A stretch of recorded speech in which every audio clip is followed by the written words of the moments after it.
એટલે સૌને વિનંતી છે ધજા આપણા સૌના હાજરીમાં ધર્મની ધજા ચડે. આદરણીય હરિભાઈ શેઠ કાતરાવાળા, તેમના દીકરા પ્રકાશભાઈ, કમળીવાડાના ભરતભાઈ પટેલ, બોમ્બે,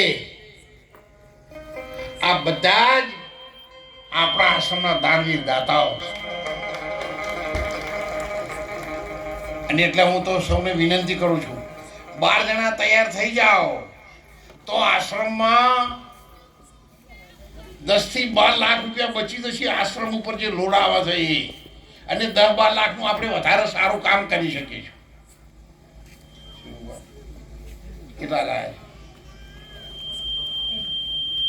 3000 રૂપિયા વામૈયા હરિગુરુ સંતો રામ ભરોસે રામાપીના નામથી 1000 બે જતા ને હું આવ્યા હતા ને.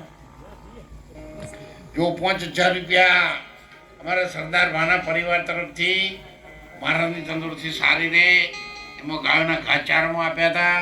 અને 5000 રૂપિયા હું અંદર સવારે ઉમેરી અને આપણે 11000 રૂપિયાનો ગાયોનો ઘાસચારો લાવી અને આ પડોશમાં પાર્કિંગ છે ને, એ પાર્કિંગમાં એટલા માટે રાખ્યું છે રામનવમી પાર્કિંગના કામમાં આવે. અને જ્યારે જ્યારે અઠવાડિયે મહિને 15 દાડે ગાયોના ઘાસચારા માટે નાખવાનું થાય ત્યારે ગાયોના ઘાસચારા માટે મેદાન કામમાં આવે. એટલા માટે આપણે એનો ઉપયોગ કરવાના છે. જીવન જોબન રાજધન અવિચર રહે કોઈ, કાયમ નહીં રહેવો. અને જ્યારે આવે છે ને ત્યારે બધા સાધન લઈને આવે. અમે 4 જણા હોય તો 4 જણા કૂદકો મારીને હું જતો રહું એવી મારી હિંમત હતી. અત્યારે 4 જણા દોરું તાણ હું અડું છું. એટલે ઘર પણ તો ઘોડા ચડીને આવે છે, પણ જતા જતા એક મનમાં પ્રતિજ્ઞા રાખજો, જો મેં મારી માનું દૂધ પીધું છે તો રણુજામાં ગુજરાતી ધર્મશાળામાં મારો છેલ્લો શ્વાસ રહેશે ત્યાં સુધી પાણી કરીશ. ભગવાન તમને લાખો ઘણો કરીને આપશે. લખવું હોય તો લખી રાખો, આજે લખવું હોય તો લખી રાખો. ભગવાન તમને લાખો ઘણું કરીને આપવાના જ.